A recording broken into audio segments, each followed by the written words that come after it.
मला कंबर सुद्धा हलवता यायची नाही. अरे बापरे. मी जिम्नॅस्टिक केल्यामुळे बॅले स्ट्रेच करायचं, हात असे करायचे, असं सगळं माहिती होतं.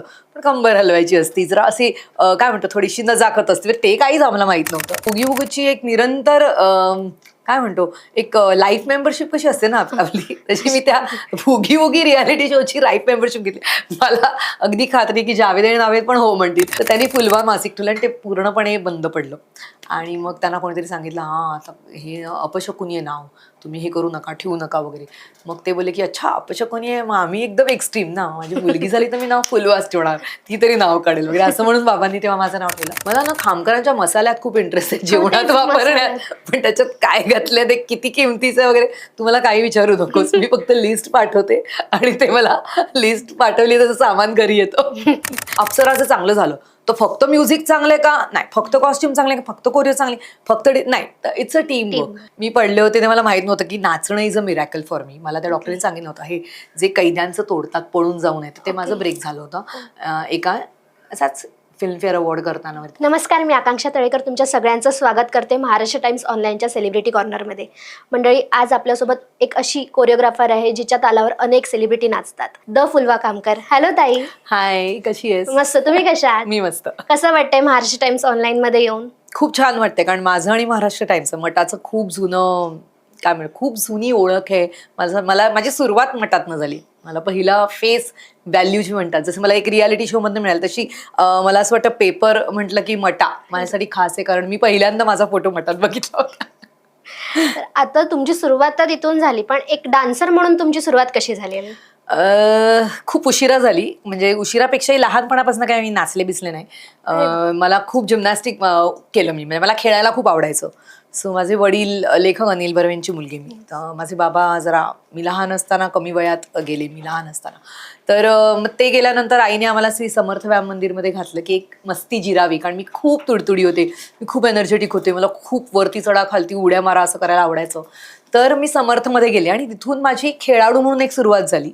मग हे करत असताना जेव्हा कॉलेजमध्ये गेले तेव्हा मला मज्जा यायला लागली नाचायला, कारण आम्ही जो जिम्नॅस्टिक्स हा क्रीडा प्रकार करायचे त्याच्यात मुलींसाठी 4 ॲपरेटस होते. त्याच्यात एक फ्लोअर एक्सरसाइज म्हणून असायचं की ज्याच्यात संगीताच्या तालबद्ध हालचाली करायच्या, संगीतावर मुवमेंट्स करत जिम्नॅस्टिकच्या ॲक्रोबॅटिक्सच्या मुवमेंट्स करायच्या. तर ते सगळं कंबाईन करून मला खूप आवडायचं. मग जशी मी कॉलेजमध्ये गेले तर रेकॉर्ड डान्स नावाचा एक प्रकार आमच्या वेळी होता की फिल्मी गाण्यांवरती नाचणी, त्याच्या कॉम्पिटिशन्स व्हायचे. मी कॉलेजमध्ये नाचायला सुरुवात केली आणि मला असं वाटतं तिथून माझा नाचाचा प्रवास सुरू झाला की काहीतरी वेगळं आहे. म्हणजे मला कंबर सुद्धा हलवता यायची नाही. अरे बापरे. मी जिम्नॅस्टिक केल्यामुळे बॅले स्ट्रेच करायचं, हात असे करायचे, असं सगळं माहिती होतं. पण कंबर हलवायची असती, जरा अशी काय म्हणतो थोडीशी नजाकत असते, ते काहीच आम्हाला माहित नव्हतं. तर मग ते फिल्मची गाणी बघायची आणि मग ते करायचं, कॉपी करायचं. इथून माझ्या नाचाची सुरुवात झाली. मग तुमचं या क्षेत्रातलं गुरु कोण आहे? या क्षेत्रात गुरु असं कोणी म्हणणार नाही, म्हणजे नाचाच्या ह्याच्यात ऑफकोर्स पुढे जस्ट तुला मी सांगते की जसं TY झालं की आता नाच संपला, आता काय करायचं कॉलेजमध्ये जाऊन. मग मी कथकचं प्रशिक्षण घ्यायला सुरुवात केली माझ्या आईमुळे. ती भरतनाट्यम शिकली होती, पण तिचं म्हणणं होतं की तुझ्याशी जिम्नॅस्टिक्समुळे जे टर्न्स करायचो आम्ही आणि जेवढा माझा स्पीड आणि सगळं होता, तिला असं वाटलं की तू कथक कर, ते जास्त तुझ्या शरीरयष्टीला तुझ्या स्वभावाला जास्त योग्य आहे. असं म्हणून मग मी आशा जोगळेकर माझ्या गुरु त्यांच्याकडे कथक शिकायला लागले. आणि मग तिथून हळूहळू करत करत मी रियालिटी शो आला आणि असं करत करत करत मी एक फिल्म लाईनकडे आली. पण या क्षेत्रात मला गुरु ॲज सच कोणी मिळालं नाही, कारण मी कोणाला कधी असिस्टच केलं नाही.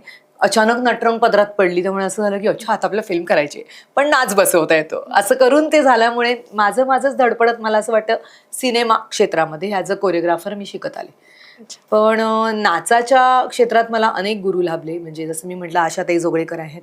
आता मी अर्चनाताईकडे जाते, अर्चना जोगळेकर. ताईला काही माझ्या समस्या असेल डान्सबद्दल असेल तर मी तिला फोन करते. किंवा तेव्हा ऑस्कर उंगर म्हणून, म्हणजे तू बघितलं असेल जुने पिक्चर्स, अगदी मैंने प्यार किया वगैरे, अजून जुन्या पिक्चर्स कुठले हेलन जिन्से वगैरे, तर विजय ऑस्कर म्हणून कोरिओग्राफर नाव येतं त्यातले ऑस्करजी, त्यांच्याकडे मी गेले. आणि तेव्हा ना युट्यूब काय नव्हतं, तर कुठून कुठून नंबर शोधायचे, मग कुठे काय त्या डिरेक्टऱ्या बघायच्या, असं करून मी बऱ्याच जणांचे नंबर काढून मग वेरोनिका बलसारा तिच्याकडे मी बॅले शिकायला गेली.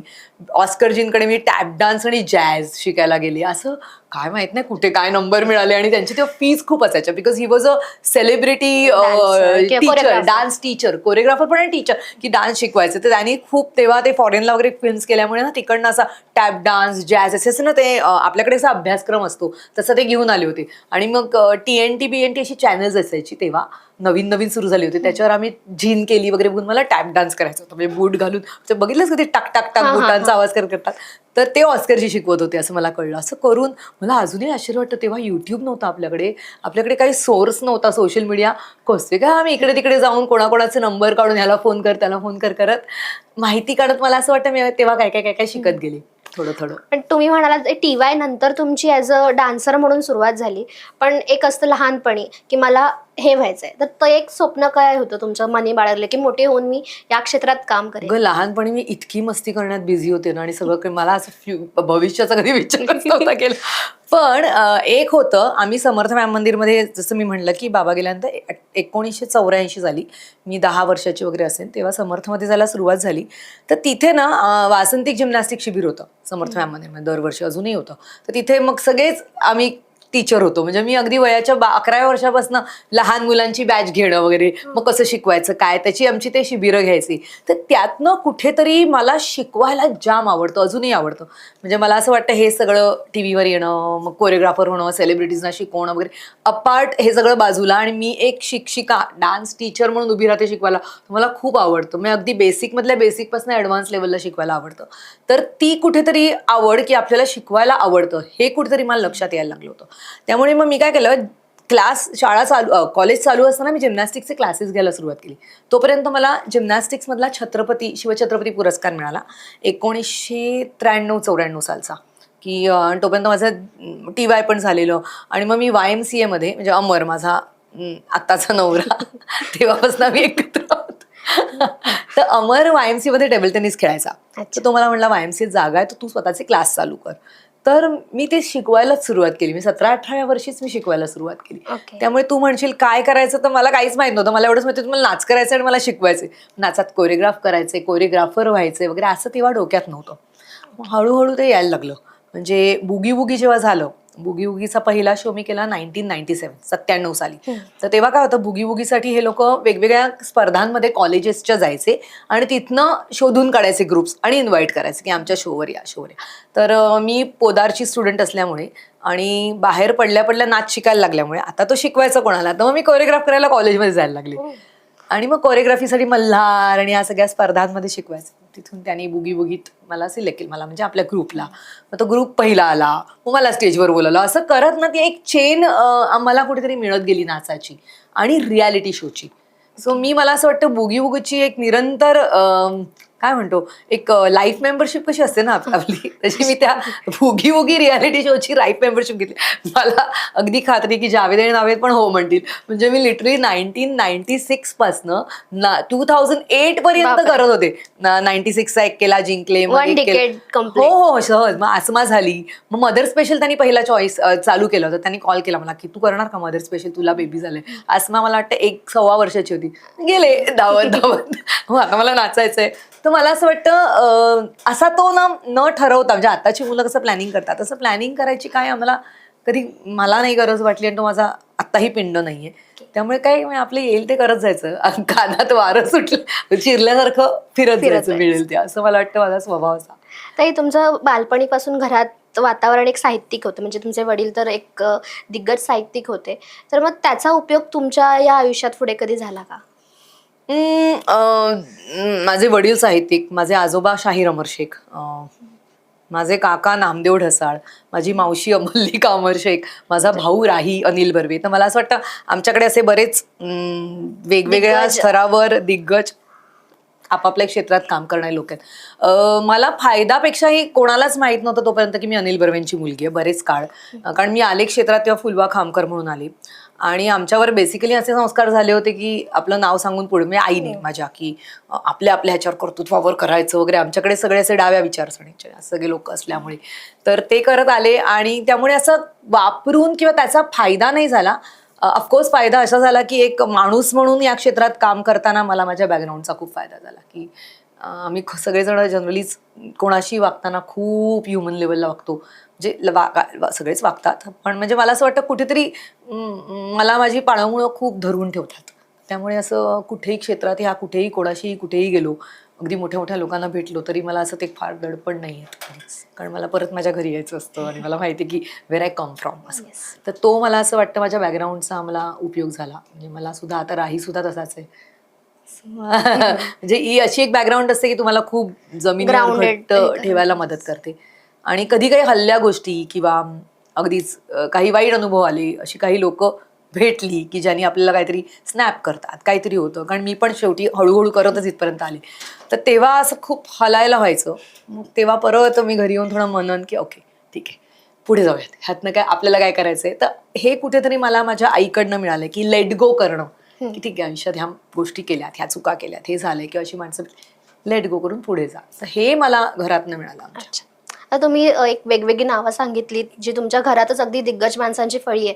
तर आयुष्यात कुठल्या अडचण आली तर वेगवेगळ्या अडचणी फेस कराव्याच लागतात. पण ती अडचण आली की या व्यक्तीकडे जाऊन आपण कधीही मन मोकळं करू शकतोच. अशी व्यक्ती कोण आहे तुमच्या आयुष्यात? नवरा आहे माझा. कारण बाबा नव्हतेच, म्हणजे मी लहान असताना गेले. आजोबांना मी बघितलंच नाही, बाई आजोबा आईकडनंच ऐकून माहिती आहे. मावशी आहे माझी, पण मन मोकळं करणं किंवा त्याच्यासाठी कोणाकडे तरी जावं लागणं अशी वेळ नाही आली. आई आई होती माझी, पण आई पण माझी 2011ला अचानक गेली. तिला अचानक ब्रेन ट्युमर कळला आणि अगदी 4 महिन्यात खूप शॉकिंग होतं आमच्यासाठी ते, की एखादं माणूस आजारी असणं आणि कळणं की आता हिच्याकडे फक्त 4 महिने आहेत. बापरे. तर ते सगळं खूप झालं होतं. त्यामुळे पण मला असं वाटतं माझं मन मोकळं करायला बेसिकली मी खूप लिहिते. मला अजूनही डायरी लिहायची सवय आहे. म्हणजे आपल्या मनातले विचार लिहून काढायचे ही खूप सवय असल्यामुळे मी आजही ते करते. आणि मग मी मागे जाऊन वाचत बसते, अच्छा आपण तेव्हा असं लिहिलं, मग आपले हे असे विचार होते. आणि दुसरं अमर आणि मी आधीपासूनच लहानपणापासून मित्र मैत्रिणी असल्यामुळे कुठल्याही जगातल्या विषयावर आम्ही बोलू शकतो. बर्व्यांची खामकर कशी झाली? बघ ना, कॉलेजमध्ये भेटला मला तो. आणि मला असं वाटतं तो खूप असा कसा होता माहिती अमर, जसं वरनं मी खाली बघितलं कॉलेजच्या इकडनं की तो असा यायचा गप्पा मारा, एक ग्रुप असेल जाऊन मिठ्या मारून गप्पा मारायचा, हा हा तसा ग्रुप दिसतोय, की तो परत पुढे यायचा, पुढच्या ग्रुपमध्ये गप्पा मारायचा, सगळ्यांच्याच बोलत बोलत बोलत बोलत मग यायचा. तुमच्यापर्यंत कधी आले ते? नाही आला, पोचत पोचत माझ्यापर्यंत आला. सो अमर खूप स्मार्ट, आजही तसाच आहे, खूप बोलायला आवडतं त्याला आणि खूप एनर्जेटिक आहे. तर मला असं वाटतं आमच्या वाईब्स खूप मॅच झाल्या. हायकिंग करायचो कॉलेजमध्ये आम्ही. अभ्यास कमीच केला, कारण मी नाचत होते अर्धा वेळ आणि मग नंतर दुकान आमचं सेपरेट झाल्यामुळे अमरचं त्यांच्या डोक्यावर लोन असल्यामुळे 17व्या-18व्या वर्षापासूनच तो दुकानात बसायला लागला आणि त्याने काइंड ऑफ बिझनेस खूप वर आणला खामकरांचा आमचा.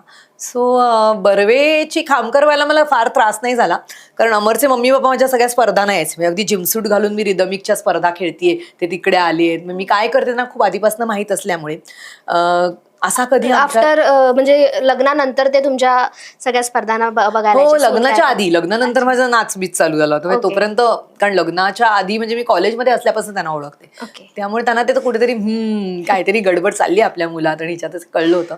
पुन्हा त्याची आई आणि माझी आई कॉलेजमधल्याच मैत्रिणी 1-2 वर्ष पुढे मागे अशा निघाली ओळख, असं थोडंसं निघत गेलं. त्यामुळे असा लग्नाला प्रॉब्लेम आला नाही. आणि मला ऑफकोर्स एका साहित्यिक बॅकग्राऊंड मधनं एका बिझनेस कला क्षेत्राच्या बॅकग्राऊंड मधनं बिझनेस माइंडेड एका बॅकग्राऊंड मध्ये मला जायला लागलं.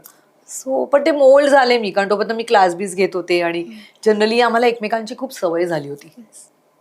आता तुम्ही जसं बोललात की दुकान वगैरे वेगळं झालं त्यामुळे ते, बट हा एक बिझनेस माइंड झाला ज्याच्यात तुम्हाला एकदम सतर्क राहावं लागतं.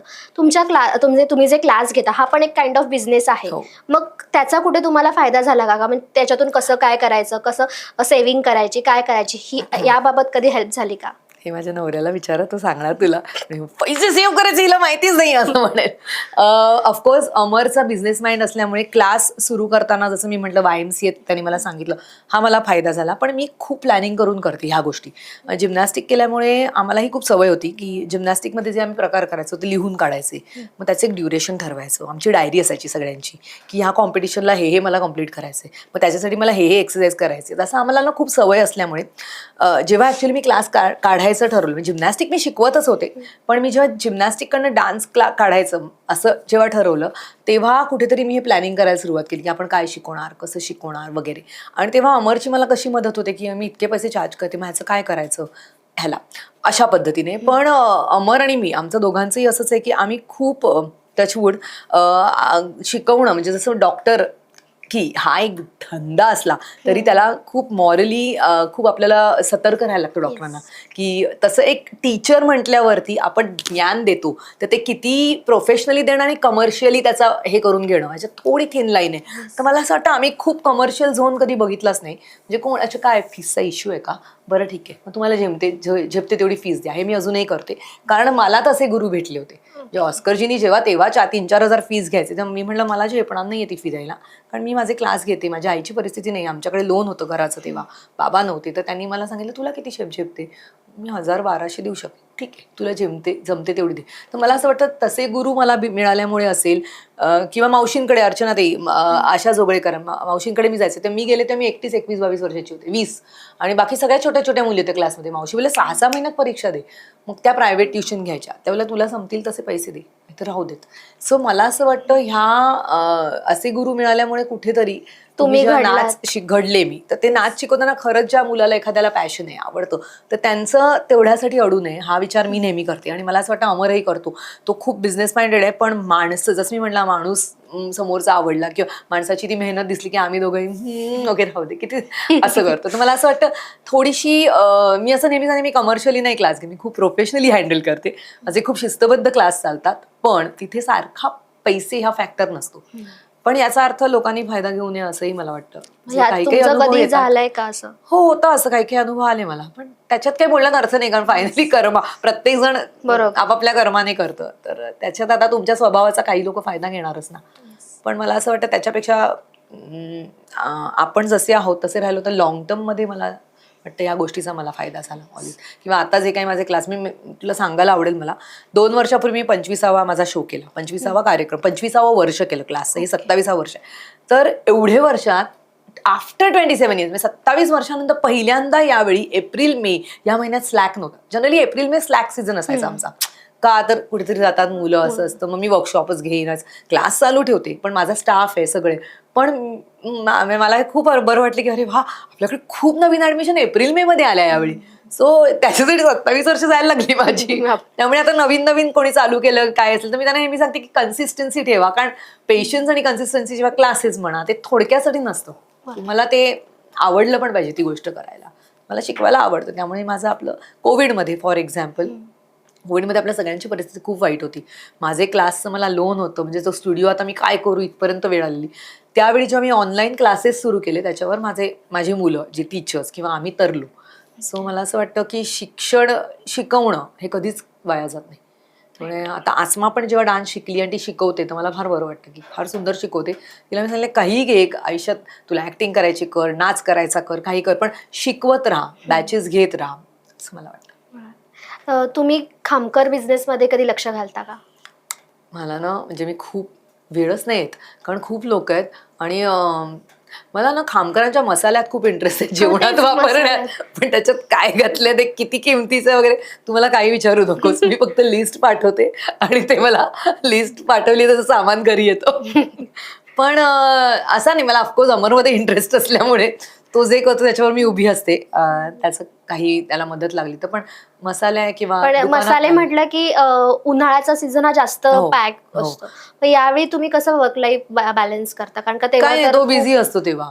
आणि मग मी ऍक्सेप्ट करते, कारण मी जेव्हा जाते शूटिंगला 4-4 दिवस तेव्हा तो हे करतो. हा. तर मला असं वाटतं फायनली अगेन, जसं तू म्हणलीस की कला क्षेत्र आणि बिझनेस ह्या दोन्ही क्षेत्रात आम्ही वेगळे दोघं 2 क्षेत्रात असल्यामुळे आमच्यात एक तर कधीच इगो क्लॅशेस नाही झाले की ही कमावते. ॲट वन पॉईंट माझे खूप टचवूड पैसे मी कमवत होते, कारण खूप इव्हेंट आणि असं होतं की मामरची जस्ट दुकान वेगळं झालेलं सुरुवात होती लग्नानंतर सुद्धा. आता वाईजे वर्ष आहे, आता तू खूप पैसे कमवतो. ऐकेल तो गोष्ट नाही, त्याला ऐकू दे म्हणून सांगते.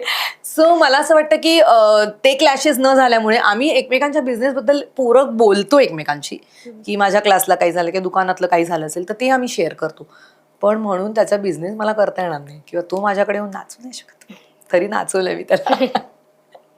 खामकर मसाले आणि लालबागचा राजा म्हणजे अगदीच ते हो. खूप कंबाईन आहे की लालबागच्या राजाच्या दर्शनाला गेलेले लोक हे खामकर मसाल्याकडे येतातच. मग तेव्हा कुठले अनुभव येतात का लोकांचे की अरे हा हे फुलवाताईंचं दुकान आहे हो, वगैरे? म्हणजे आता आपल्या क्षेत्रातली बरीच लोक येतात तेव्हा आम्ही कमी जातच नाही, कारण तिथे इतकी चेंगराचेंगरी असते. आम्ही शेवटच्या दिवशी दुकान उभे राहून आमच्या दुकानासमोरनं तो राजा जातो आणि आमच्या दुकानाचा मान आहे की तिथे तो थांबतो. कारण माझे सासरे त्याच्या पहिली जी त्यांची कमिटी होती की ज्यांनी स्थापन केलं त्याच्यावर माझे सासऱ्यांचं पण नाव असल्यामुळे तेवढंच बघते. पण खूप लोक येतात, चहा कॉफी पितात आणि अमर असतो बरेचदा की काही लागलं तर. ऑफकोर्स ज्यांना माहितीये की अमर आपल्याला पुढपर्यंत नेऊ शकतो तिथून ते प्रेमाने येतात लोक. ओके. आणि हा, आता मी हे जग जाहीर केलंय, जर अमरला कळलं ना तर पुढच्या गणपतीला पुढच्या नाही गणपतीला लपून बसेल कुठेतरी. येस. आता आपण तुमच्या मूवीज कडे येऊया. नटरंग हा पहिला सिनेमा होता, तो तुम्हाला कसा मिळाला? काय नशीब आहे माझं, मला असं वाटतं. कारण तेव्हा मी एकापेक्षा एक हा रियालिटी शो, मराठीतला मोठा रियालिटी शो, येस. तेव्हा मला वाटतं दूरदर्शनवर पण सुरू होता, पण एक प्रायव्हेट चॅनल्स चालू झालेले आणि झी मराठीवर सुरू झाला होता. तर 2007ला मी तो करत होते, 7-8 सलग त्याचे सीझन झाले. 7ला सॅड्रिक सुकन्याचा झाला, मग अचानक मला ज्युरीच्या पॅनलवर मला त्यांनी बसायला सांगितलं. मग तो अप्सरावाला झाला ज्यात भार्गवी जिंकली. मग अजून 60 मुलांचा सीझन होता ज्यात मयुरेश पेम होता वगैरे. तुम्ही ना लाईनीत ते चालूच होतं प्रत्येक वर्षी. आणि त्या एका ह्याच्यात आदेश आमचं कॉम्पेअरिंग करायचा तेव्हा. तर तिथून आणि मग ते झी मध्ये असल्यामुळे निखिल साने आणि ते सगळं काहीतरी होऊन नाही, नवीन कोरिओग्राफर पाहिजे, नवीन कोरिओग्राफर पाहिजे. आणि तोपर्यंत मी सॅड्रिक सुकन्या पहिले दुसरे आले होते, मी दिसले होते सगळ्यांना टीव्हीवरती. मग मी जिम्नॅस्टिकचा वापर करून नाचले पण होते. तर ते आणि लोकांना अच्छा हा बुगी बुगीची फुलवा, म्हणजे बुगी बुगीचा एक डान्स बघणारा ऑडियन्स होता. अच्छा ती ही फुलवा आहे, फुलवा खामकर आहे, ही मराठी आहे. तोपर्यंत फुलवाच नाव त्यांनी एक वेगळं नाव होतं. सो वेगळं असल्यामुळे ची महाराष्ट्रीयन आहे. तर ते ना मला खूप ऑडियन्स प्रेक्षकांचं प्रेम खूप मिळालं आणि असं ते चालू झालं. आणि त्याच्यातनं मग ते नवीन कोरिओग्राफर बघायची म्हणून मला भेटायला बोलावलं रवीने. आणि मग रेस्ट इज ऑल हिस्ट्री. म्हणजे माझी पण पहिली फिल्म होती, त्याची पहिली होती. बऱ्याच गोष्टी मी शिकले त्यातनं, त्याच्यासाठी मी बराच अभ्यास केला. आणि कोणालाच वाटलं नव्हतं, पण नटरंग इतके सुंदर गाणे, नटरंग इतका सुपरहिट गेला की त्यामुळे आमची सगळ्यांची आयुष्य बदलली बेसिकली. तेव्हा तुमचं मानधन कसं झालेलं? कारण म्हणजे कलाकारांपेक्षा कोरिओग्राफर काही सिमिलर असतं की नाही, कमी खूप जास्त कमी असतं. कारण अमृता खानविलकर यांनी सांगितलेलं की काहीतरी 30,000 मिळालेले त्या गाण्यासाठी 12,000. मग तेव्हा मला माझं नाही मानधन आठवत, पण मला त्या मानधनानंतर एवढं माहिती होतं तेच मानधन मी पुढची 10 वर्ष घेत होते. ऍट वन पॉइंट मी सांगितलं आता मला जास्त पैसे हवे. मला असं वाटतं मानधन हा खूप प्रायव्हेट विषय आहे, म्हणजे त्याच्यावर मला नाही आवडणार बोलायला. कारण प्रत्येकाची कॅटेगरी आणि बेसिकली मानधनावरनं तुम्ही माणसाची लेवल नाही ठरवू शकत. जर एखाद्या फिल्मला मी 10 घेतलं तर एखाद्या फिल्मला मी 5 पण घेईन, एखाद्या फिल्मला मी 50 पण घेईन. जसं मी तुला म्हणलं, मी माणसं आणि हे बघूनही घेते की आणि काम बघूनही घेते, त्यामुळे त्याच्याबद्दल नाही म्हणणार. पण एवढं आहे की जेव्हा नटरंग केली तेव्हा मानधन हा माझ्यासाठी विषयच नव्हता. नाही, कारण तुमचा पहिला सिनेमा होता, त्यामुळे तुम्हाला अंदाज होता का की एवढं घ्यायचे तेवढे? मी म्हणलेलं तुम्हाला सांगा, तुम्हीच सांगा, ह्या लेवललाच काम केलं मी. अजूनही खूपदा मी तसं काम करते. मला अजूनही माहित नाही बाकीचे कोरिओग्राफर काय घेतात. मी बाहेर निघते, कोणाचे असे इतके आहेत तू इतकेच घेते किंवा असं सगळं. पण मला असं वाटतं ते मानधन जे काही मला मिळालं, मी त्याच्यानंतर अनेक फिल्म्स केल्या, खूप आल्या नाहीत, खूप केल्या. तर माझं आणि अमरचं एकदा असं बोलणं झालेलं की मी कधीच सिनेमा मी जसं तू मगाशी विचारलं गुरु कोण, तर मला कोणीच नव्हतं शिकवायला की कॅमेरा काय असतो, 4 डायमेन्शनल कोरिओग्राफी काय असते, लेन्सेस काय असतात, शॉर्ट्स कसे असतात. मी आपलं अगेन तेव्हा युट्यूब आणि काही नव्हतं, सोशल मीडिया, पुस्तकं आणली होती मी, माझ्याकडे अजून आहेत ती पुस्तकं. मग लॉंग शॉर्ट काय, वाईड काय, मिड काय, क्लोज काय, हे सगळं मी माझं करून अभ्यास करून एक केलं होतं. सो त्याच्यानंतर मी खूप फिल्म्स केल्या आणि आमचं असं ठरलं की ओके, आपण असं समजूया की आपण शिकतो पण आहोत आणि आपल्याला त्याचे पैसे पण मिळतात, त्यामुळे त्याच्यावर अडून राहायचं नाही. आणि त्याच्यानंतर अशी एकही फिल्म नाही केली की ज्याला कधी माझे गोंधळ झाले, किंवा जनरली अजूनही गोंधळ होतो की right of camera, left of camera अजूनही होतो माझा, मग तो विचार करून करायला लागतो. सो मला असं वाटतं की तेव्हा जी एक विचार करण्याची सवय लागली, किंवा जेव्हा जी कॅमेरा हँडलपेक्षाही DOP बरोबर बसून ठरवून, आणि मी खूप अब्झॉर्ब करायचे गोष्टी, तर त्यानंतर जेवढ्या फिल्म्स केल्या ना, तेव्हा मानधन हा क्रायटेरियाच मी ठेवला नाही कधी. आणि मला असं वाटतं नंतर आता मी ठेवायला लागले, बिकॉज आता मला माहिती आहे की मी काय काम करते, आता मला माहिती आहे एक्झॅक्टली मी सेटवर जाऊन काय करणार, मला माहिती मी काय एनर्जी देणार. सो तेव्हा नटरंगला काय मानधन, मग खुशच होते, पहिली मोठी फिल्म, इतकी छान फिल्म, आणि फिल्म हे माध्यमच नवीन होतं मला. त्यामुळे आणि ती गाणी अजून सुद्धा म्हणजे चिरतरुणच आहेत प्रत्येकासाठी. कुठे गेलं तर ते तुमच्यासाठी एक काय बोलतात ते माइलस्टोनच ठरला असेल हो, म्हणजे अजूनही आयुष्यातला. आता मी मुलांना सांगते, आता मी नाही अप्सरा घेणार क्लासमध्ये, तर मी नाही वाजले की वारा घेणार. पण मला असं वाटतं अजूनही ती गाणी ऐकली की, आणि अप्सरा स्पेशली, कारण मला आठवतंय पहिलं वाजले की बारा शूट केलं आम्ही. आधी सोनालीची एंट्री झाली, मग वाजले की बारा झालं, मग अप्सरा झालं, आणि मला वाटतं शेवटचं आम्ही दही दूध लोणी केलं होतं. तर अप्सराला येईपर्यंत ना ते गाणं सतत गाडीत वाजत असायचं, आणि ते ना अंगावर ग्रो व्हायचं गाणं. तर मला आठवतंय पूर्ण वेळ, आणि तेव्हा सीडी असायची ना, आपली हा, सीडी CD लावायचं, player तर सतत ती सीडी मी वाजवत राहायचे. तर ते त्यामुळे अप्सरा अजूनही लागलं की मला असं वाटतं खूप डिवाईन, खूप दैवी आहे ते गाणं. ते तसं झालंय आणि खूप सुंदर. मग त्याच्यानंतर एक आठवणीत राहिलेलं दुसरं कुठलं गाणं आहे का की हे मला माझ्यासाठी, किंवा असं बोलू शकतो की ते गाणं मी खूप जीव ओतून केलेलं पण त्याला हवी तितकी प्रसिद्धी मिळाली नाही? मला तसं झपाटलेला टूचं गाणं वाटतं. म्हणजे झपाटलेला टूची तुझं लावणी बघितलीस, काळं जातं मुक्काम केला, 3D फिल्म होती ती. मी आता जेव्हा बघते लावणी, हा मस्त आहे, ही का नाही तेव्हा का नाही नॉमिनेट झाली लावणी, असं मला वाटतं. मी खूप क्रिटिकली आपल्या कामांकडे बघते, मला वाटतं हा नॉमिनेट तरी व्हायला पाहिजे होती, छान दिसते सगळं, बरेच शॉर्ट्स आहेत, असं मला त्या लावणीबद्दल वाटतं. वेराज हम्पीचं जे मी घेतलेलं एक हिंदी गाणं केलं होतं, आपणही रंगमे म्हणून, हम्पीचं सोनालीवरच आम्ही पिक्चराइज झालेलं, ते गाणंही सुंदर झाले. पण मला असं वाटतं मला अजून वेळ हवा होता त्या गाण्याला, कारण हम्पीला जाऊन आम्ही शूट केलं, आणि मी कुठेही शूट केलं की हे सगळे म्हणायचे नाही इकडे आमचा सीन झाला, इकडे आमचं हे झालं, म्हणजे उरले सुरले जागा मला ठेवल्यात तुम्ही, असं मी त्यांना चिडवायचे. पण अमलेंदूने शूट केलं ते गाणं, तर ते त्याच्यासाठी मला बरेच वर्षांनी, मला वाटतं नटरंग नंतर फिल्मफेअर मराठी मिळालं, मग झी अवॉर्ड मिळालं. सो मग ते मला असं वाटतं की हा इट्स वर्थ द सॉन्ग. खूप सुंदर शूट झाले, आणि 4-4, 5-5 तासात गाणं शूट करते ग मी. म्हणजे मला असं वाटतं की आता मी हे सांगितलं नाही पाहिजे ना, तर लोक तुम्ही 4 तासात गाणं केलं तर हे पण 5 तासात करा. तर मला असं वाटतं वेळ तुम्ही थोडा जास्त ठेवलात ना ऍज अ कोरिओग्राफर, 2 दिवस ठेवा गाण्याला, मिनिमम 2 दिवस.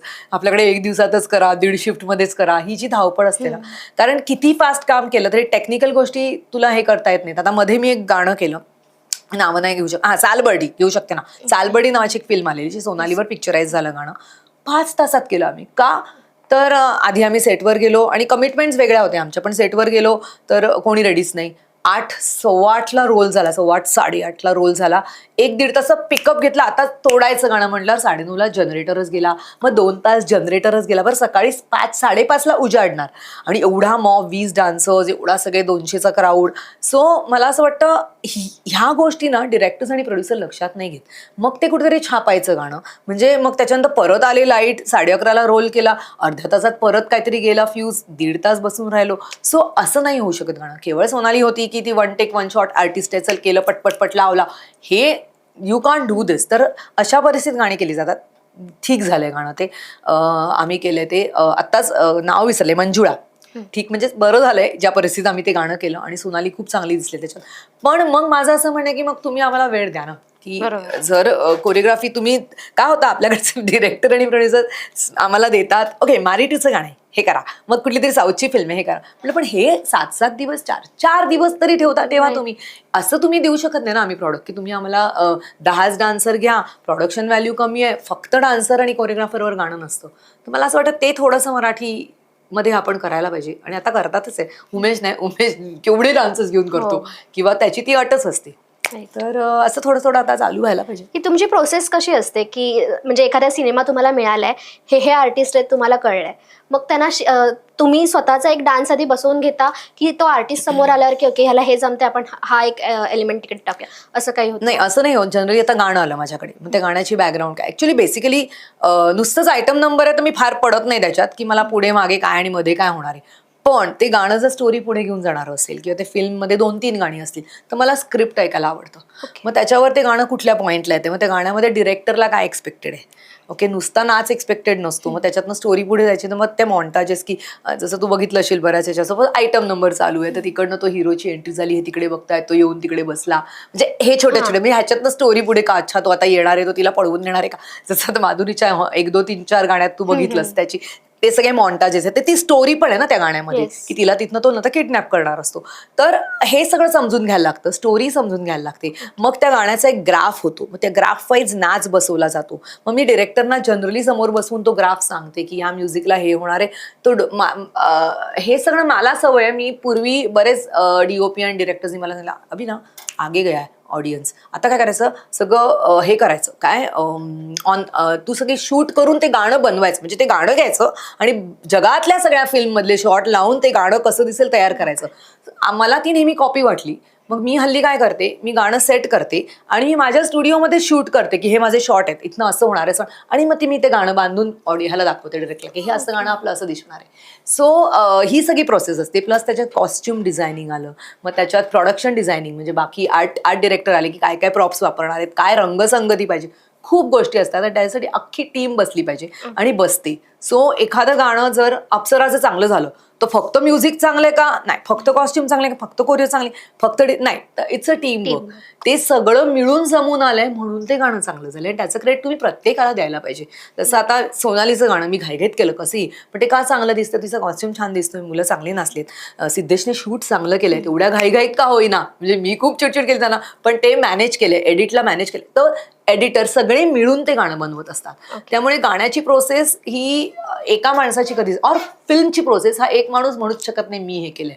इट्स अ टीम वर्क आणि टीम वर्कनीच फिल्म कुठली वर्क होते. आणि मॉपचं मग कसं होतं, मग त्यांचे डान्स आधीच सेट झालेले असतात? डान्सर्स आपल्याकडची मुलं खूप प्रोफेशनल आहेत. म्हणजे मी जनरली आपल्या ज्यांच्याकडे कार्ड आहे फिल्म इंडस्ट्रीचं किंवा अशा मुलांबरोबरच काम करते, तर ती ना आपली पोरं मी पण नाही करू शकणार इतकी प्रोफेशनल असतात. आणि आपल्याकडे खूप चांगले डान्सर्स आहेत की ज्यांना काय असतं ना, मी सगळं सॉलिड केलंय, आता टेक घेतला, अरे यार ती मुलगी चुकली, परत घ्या, दिसताना हे हिचा हात गेला, हे नाही चालू शकत, तुला ती मुलं परफेक्टच लागतात.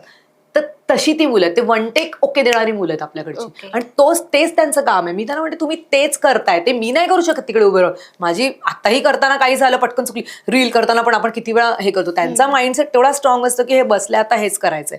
तर अगेन डान्सर्स पण आपले तेवढेच चांगले आहेत आणि त्यांच्यावर मेहनत घ्यायला लागते.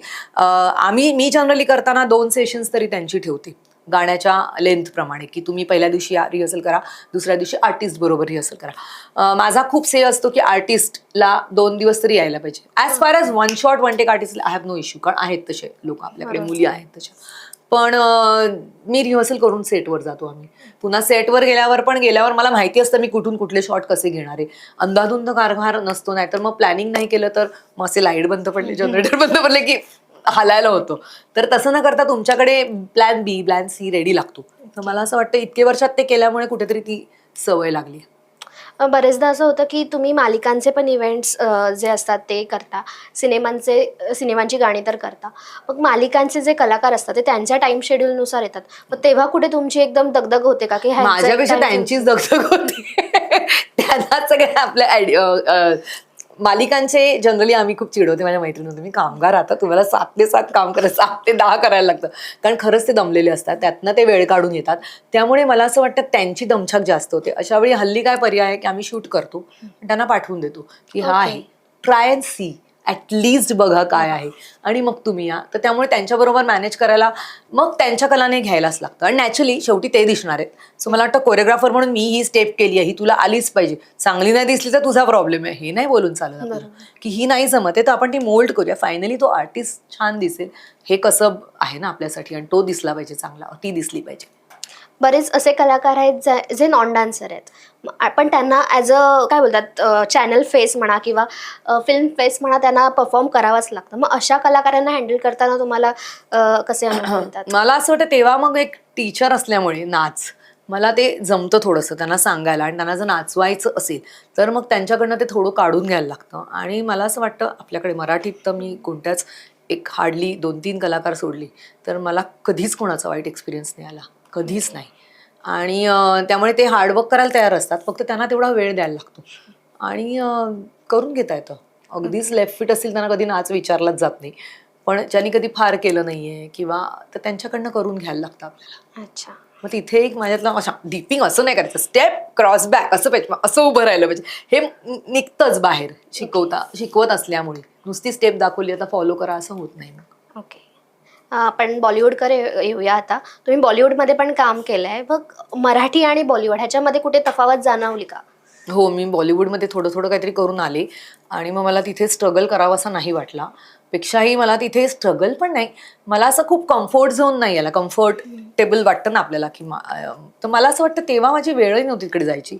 जे आता मला असं वाटतं हां आता मी करेन, आता मी लोकांना खूप भेटतीये वेगवेगळ्या खूप गोष्टी मी आत्तापर्यंत केल्या आयुष्यात, तर मला एक वेगळा कॉन्फिडन्स आलाय.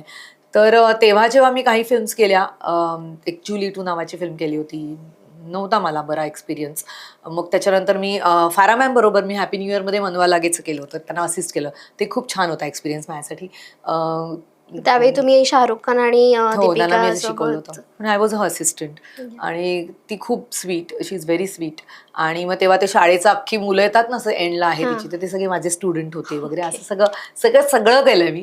पण मला तिथे कधी कम्फर्टेबल नाही वाटलं तेव्हा, किंवा तिथे जाऊन भेटावं लोकांना, मी करते असं नाही वाटलं. आणि ते कधी मराठीतही करायची वेळ नव्हती आली. त्यापेक्षा मग मला असं वाटलं मी स्वतःवर काम करेन, माझे क्लासेस आहेत, मिळेल ते काम करेन, येत जाईल काम करेन. पण हल्ली मला असं वाटतं एक एक करेन लवकरच मी एखादी फिल्म, चालू आहे. पण हल्ली मला असं वाटतं की आता I think I am ready for Bollywood. तोपर्यंत मला असं वाटायचंच नाही की मी मेंटली प्रिपेअर्ड आहे, किंवा मी फिजिकली आणि इथनं इमोशनली प्रिपेअर्ड आहे की मला इथे घुसून काहीतरी एक करायचंय, असं मला कधी वाटलंच नाही. पण बॉलिवूडमधले डान्सर्स आणि हे म्हणजे प्रत्येक वेळी काय होतं की वेस्टर्न कल्चरकडे जाऊया, हे आत्ताची मुलांची स्ट्रेंथ आहे की वेस्टर्न छान आहे, क्विक डान्स किंवा पॉप डान्स वगैरे. तर कुठेतरी थोडंफार काही जणांचं नाही, शास्त्रीय नको, थोडं कठीण असतं वगैरे. मग अशा मुलांना तुम्ही काय सल्ला देता? बॉलिवूडचं तर आपण मोस्टली वेस्टर्न आणि फ्रीस्टाईलकडेच जातो. पण जर क्लासिकल आणि वेस्टर्न दोन्हीमध्ये तू म्हणलीस तर कुठल्याही नाचाचं शास्त्र शुद्ध शिक्षण घेणं गरजेचं आहे. माझा थोडासा कल क्लासिकलकडे, कारण मी स्वतः क्लासिकलचं शिकले नसते TY नंतर. जर मी विशारद झाले नसते, मावशी डोक्यावर बसून माझ्या जे झाल्या, तर मला वाटत नाही मी ह्या लावण्या बसवू शकली असते. सो वेस्टर्नमध्ये सुद्धा बॅले आहे, कुठला तरी एक हिपहॉप जरी तुम्ही घेतलं, तर मला असं म्हणायचं मुलांनी त्याच्यात घुसून ते शिकलं पाहिजे, त्याच्या टेक्निक्सच्या मागे पडलं पाहिजे. एक कुठली तरी स्टाईल व्यवस्थित शिकली पाहिजे. मग ती सेमी क्लासिकल असो, इंडियन क्लासिकल असो, वेस्टर्न क्लासिकल असो, बॅले असो, जॅझ असो. ओके. ताई, असं म्हणतात की थोडं मन शांत करायला किंवा एक मेंटल स्ट्रेंथ थोडी डिस्टर्ब झाली असेल आपली, तर ते डान्स करावा. मग अशा मुलांना कुठला तुम्ही सल्ला द्याल की हा डान्स फॉर्म करून बघा, किंवा हे डान्सपेक्षा करून बघा, मला असं किंवा वाटतं स्वतः आपण दुसरं म्हणू शकतो की फिट राहण्यासाठी एक डान्स म्हणून बघितला जातो, पर्याय म्हणून बघितला जातो. तर अशा वेळी तो काय एक पर्याय करायचं? आहे. पण मला सगळे म्हणतात, अच्छा तू काय तू फिट आहेस कारण तू डान्स करतेस. तर तसं नाहीये, मी खूप एक्सरसाइज करते, मला ती सवय आहे. तर मला असं वाटतं पहिलं तुम्ही फिजिकली फिट म्हणजे बारीक नाही. माझ्या मते झिरो फिगर म्हणजे फिट अजिबात नाही. प्रत्येकाची शरीरयष्टी वेगळी असते. काही जण हेवीच असतात आधीपासून.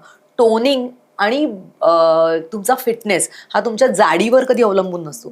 तो तुमच्या एनर्जीतनं, तुमच्या क्विकनेस, तुमची फ्लेक्झिबिलिटी ह्याच्यातनं दिसतो. म्हणजे तुम्ही फिट असला पाहिजेत. तर हे मी मुलांना सांगते की तुम्ही बारीकवाला डाएट करून माझ्याकडे क्लासला नका येऊ. तुम्ही व्यवस्थित खा, पण तुम्ही प्रॉपर एक्सरसाइजेस करा. आणि तुम्ही जेवढे फिजिकली फिट राहता तेवढे तुम्ही मेंटली फिट राहता. मी नाचते कारण मी एक्सरसाइज करते, असं नाही की मी नाचते म्हणून फिट आहे. कारण मी हार्ट खूप कमी नाचते. आता पण मी खूप महिन्यांनी एक अशीच रील टाकली, मध्ये मला नाचायचा मूड नव्हता, पेक्षा मला असं मी खूप वर्क ओरिएंटेड नाचते. तर एखादं प्रोजेक्ट आलं त्याच्यासाठी मी नाचते तर गोष्ट वगैरे, पण दररोज मी रियाजच करेन हे मी कधीच पूर्वीपासून नाही केलं. तर त्यामुळे मग त्याच्यासाठी काय करायचं, फिट राहायला तर एक्सरसाइज करायचं. तर मला असं वाटतं सगळ्या डान्सर्सनी, सगळ्या कोरिओग्राफर्सनी फिजिकली फिट राहणं खूप गरजेचं आहे. कारण तुम्ही अशाच प्रोफेशनमध्ये आहात की तुम्हाला उभं राहायचं असतं, तुम्हाला नाचून दाखवायचं असतं. बरं ते नाही जमलं तरी सतत तुम्हाला बोलायला लागतं, उभं राहायला लागतं. कोरिओग्राफीसाठी बऱ्याच गोष्टी आम्ही करत असतो. तर you can't just sit at one place आणि आता ह्याच्यानंतर हे नाही होऊ शकत. So you have to be physically fit. एवढं नक्की. बरेच कलाकार असे आहेत किंवा काही विद्यार्थी म्हणा, जे पायांना त्रास होतोय पण तरी पण ते डान्स करायला उभे राहतात विदिन 2 months वगैरे. त्यांच्याकडनं अशी त्रास होतोय म्हणजे म्हणजे कधी कधी ऍक्सिडेंट झालेलं असतं किंवा काही पायांचे प्रॉब्लेम वगैरे झालेले असतात, उभं राहायचं, सतत फिजिओ करायचे आणि उभं राहायचं. माझं टेंडन रप्चर्ड आहे, मी पडले होते ते मला माहित नव्हतं की नाचणं is a miracle for me. मला त्या डॉक्टरने सांगितलं होतं हे जे कैद्यांचं तोडतात पळून जाऊ नये, ते माझं ब्रेक झालं होतं एका असाच फिल्मफेअर अवॉर्ड करताना. किंवा मी गणेश हेगडेच्या ग्रुपमध्ये सोलो करायचे, जे ग्रुपमध्ये नाही केलं मी त्याच्या घरी, पण रिबिन करायचे कारण बुगी नंतर ते एकदा स्टेजवर कुठेतरी टम्बलिंग करून करताना माझं ब्रेक झालं होतं. आणि त्याच्यानंतर मी जवळजवळ 3-4 महिने बेडवर झोपून होते. तर मी हे का म्हणते, त्याच्यानंतर मी खूप फिजिओ केली आणि मला खरंच माहित नव्हतं तेव्हा, काही गुगल नव्हतं जसं मी तुला म्हटलं. आणि अजूनही काय झालं की लगेच जाऊन R&D करायची आपल्या सवय नाही, आपण डॉक्टरकडे गेलो डॉक्टरवर विश्वास टाकायचा, हे इतकं माहिती होतं. तर तेव्हा माझं ऑपरेशन झालं आणि सगळं झालं. त्यातनं मी डान्स क्लास चालू केले, तेव्हाही माझ्या पायाला ती स्लिंग होती. मी जनरली जे केलं ते मला फिजिओ म्हणूनच कामाला आलं आणि मी नाचायला उभी राहिली. पण आता जेव्हा कोणाचं काहीतरी दुखते तर मी त्यांना नेहमी सांगते की नाही होऊच शकत नाही की तुम्ही नाचू शकत नाही, असं होणारच नाही. ॲज फार एज तुमच्या स्पाईनला काहीतरी झालं आणि तुमचे पाय हलत नाहीत तर तुम्ही फिजिओ घ्या, तुम्ही प्रॉपर एक्सरसाइज करा आणि डॉक्टरना विचारून तुम्ही जेवढं मोबिलिटी तुम्हाला ठेवता येईल तेवढी ठेवा. आणि ऑफकोर्स डॉक्टरच्या सल्ल्याने. पण असं मी कोणालाच नाही आमच्या ह्याच्यात बघितलंय की गुडघा दुखतो म्हणून बसूनच आहोत किंवा पायच मुरगळलाय म्हणून, असं नाही होत. जनरली ज्यांच्या अंगात ते आहे ना खुमखुमी नाचायची ते त्यातनं उभे राहतात. ताई, आपण आता तुमच्या नावावर येऊया. म्हणजे फुलवा हे एक वेगळं नाव आहे आणि अस्मा हे पण म्हणजे एक थोडे युनिक नाव आहेत. कुठून शोधून काढलेत ही नावं? फुलवा माझ्या वडिलांनी शोधून काढलं, आसमा तिच्या वडिलांनी शोधून काढलं. सो माझं बाबांचं एक 1972 साली ना अशा त्यांच्या उमेदीच्या काळात त्यांनी फिल्मी मासिक चालू केलेलं. त्याचं नाव होतं फुलवा. माझ्याकडे ते मासिकाचं हे पण आहे, त्याच्यात ती अशी अरुणा इराणीचा हात वर करून उभी आहे. तर त्यांनी फुलवा मासिक ठेवलं आणि ते पूर्णपणे बंद पडलं. आणि मग त्यांना कोणीतरी सांगितलं हां आता हे अपशकुनी आहे नाव, तुम्ही हे करू नका, ठेवू नका वगैरे. मग ते बोलले की अच्छा अपशकुनी आहे, मग आम्ही एकदम एक्स्ट्रीम ना, माझी मुलगी झाली तर मी नाव फुलवाच ठेवणार, ती तरी नाव काढेल वगैरे असं म्हणून बाबांनी तेव्हा माझं नाव ठेवलं. राहीचं राही मासूम रझांवरनं ठेवलं होतं. आसमाचं काही नाही, आसमाचं वरनं नाव होतं तर आम्ही म्हणलं नाही काहीतरी वेगळं नाव ठेवायचं आणि आसमाचं आम्ही हॉस्पिटललाच नाव ठेवलं. तर तिची बिचारीचं पहिल्या दिवशी आधी आम्हाला काहीतरी वेगळंच नाव वाटलं म्हणून आम्ही ते घेत होतो. दुसऱ्या दिवशी आम्ही वेगळंच नाव घेत होतो. मग फायनली अमर त्या दिवशी एकदा रात्री गाणं म्हणत आला आसमा के नीचे, नाव सापडलं आसमा आसमा. तर ती बिचारी नर्स म्हणली कितना कन्फ्यूज कर रहे हो बच्ची को, एक तो नाम दो, असं करून मग ते तिचं आसमा नाव झालं. आणि असं काही ठरवून नाही झालं की आलाय म्हणून, ते हे सगळे आहेत आमच्याकडे म्हणून त्याला डोक्यात होतं, पण ते आलं आणि मला आवडलं ते नाव. सो आम्ही दोघांनी आसमा नाव ठेवलं. आता तुम्ही दोघी नाटकात पण काम करताय. ही नाटकाची म्हणजे डान्सर माहितीये, पण एक नाटकात अभिनय आणि डान्स करणं हे एक वेगळं चॅलेंज असतं तुमच्यासाठी. ते कसं तुम्ही स्वीकारलं? जसं मी म्हटलं की इतकी वर्ष नृत्यात काम केल्यानंतर मग NMSSC कडनं आम्हाला एक इन्व्हाइट आलं की ते जनरली जे नृत्याच्या क्षेत्रात बरेच लोक काम करतायत त्यांना ते अप्रोच होतात. तर आधी मला फोन आला की तू आणि तुझी मुलगी काहीतरी करा, कारण तोपर्यंत आसमा पण इथपर्यंत पोचली होती कारण ती डान्स वर्क्समध्ये असल्यामुळे ॲशली लोबोबरोबर ती भरपूर कार्यक्रम आणि हे करत होती, शिकवते त्याच्याकडे ती. तर मग आमच्या दोघींना घेऊन काहीतरी करायचं. मग त्यांचा एक फेस्टिवल होता मदर स्पेशल, त्याच्यात एक त्यांना काहीतरी आमच्याकडनं करायला हवं होतं, एक प्रोजेक्ट हवं होतं, एक बॅले हवा होता. त्यानिमित्ताने मग मी विराजसला फोन केला कारण आम्ही काही गोष्टींवर काम करत होतो ऑलरेडी. आणि मग विराजसच्या आणि माझ्या गप्पांमधनं एक कल्पना सुचली त्याला आणि त्यातनं मग एक तिची गोष्ट जन्माला आलं. मग त्याच्यात ऍक्टिंग करायला मी आधी तयारच नव्हते करणार, 50 लावून मी ऍक्टिंग नाही करणार. मी त्याला म्हटलं तू काहीतरी घे, आपण काहीतरी वेगळं करू, बॅकड्रॉपला शब्द टाकू आणि गाणंच करू आणि म्युझिक करू म्हणत ते फायनली त्यांनी आमचं एक वर्कशॉप घेतलं दोघींचं आणि मला चला करूया ऍक्टिंग, जमेल तुला, करून घेतो. तर मला आनंद याचा आहे की या वयाच्या टप्प्यावर येऊन या तरुण मुलांकडनं एक वर्कशॉप करून एक शिकायला मिळायची जी प्रोसेस सुरू झाली ना, एक जिथे तुम्ही टीचर होता तिथे तुम्ही आता स्टुडंट. आणि अभिनय शिकणं. बरं थिएटर म्हणून त्यांची संस्था ते बरीच वर्ष चालवतात, तो सूरज शिवराज सगळे मिळून. तर मला असं वाटतं ती गंमत होती माझ्यासाठी आणि आता पण काम करायला मजा येते मला यंगर ह्या जनरेशन बरोबर, कारण ते फार फास्ट आहेत, त्यांच्या डोक्यात अजून खूप काय काय काय काय चालू असतो. सो अभिनयातला एक एक्सपिरियन्स कसा वाटला? म्हणजे एक डान्सर म्हणून लागायची माझी पाठांतर वगैरे खूप. हो म्हणजे आता कसं होतं ना, नाच पाठ करणं तो सवय झाली, पाठपेक्षा तो झाला की तो येतोच आतमध्ये. मग ते आधी कसे बोलायचे, लाईन्स कशा बोलायच्या, त्याचं वजन काय घ्यायचं, त्यातनं भाव तर पुढची गोष्ट आहे, आधी लाईन्सच बोलण्यापासून सुरुवात होती की म्हणजे सॉरी मी ओळखते का तुला, हे किती पद्धतीने घेता येतं बरं, ते कुठलं सो असं बरंच मला असं वाटतं आमचे 25 प्रयोग होतील. आम्ही आरामात करतोय. इट्स व्हेरी एक्सपेरिमेंटल टाईप्स आहे ते, कमर्शियल झोनच्या नाटकांच्या झोनमध्ये जाऊच शकत नाही नाटक. आणि आतापर्यंत मराठीपेक्षा हिंदीमध्ये पण अशा टाईपचं नाटक नक्की नाही झालंय. तो फिरता रंगमंच आणि सगळं ते काही आम्ही त्या आपल्या स्टेजवर आणि कमीत कमी गोष्टींमधनं आम्ही ते उभं केलंय. तर आणि प्लस आसमा, म्हणजे मला खूप जण म्हणतात मी तुझ्याकडे बघतच नव्हतं, मी आसमाकडेच बघत होतो. तो मला वाटतं ही मला कॉम्प्लिमेंट आहे आणि खूप मोठी, कारण एक सोलफुल मूल, आपलं मूल इतकं सोलफुल आहे की माझं पण असं याच्याकडे काय करते तशी, ओके ती तिच्याच याचा असते, ती छान वावरते स्टेजवर.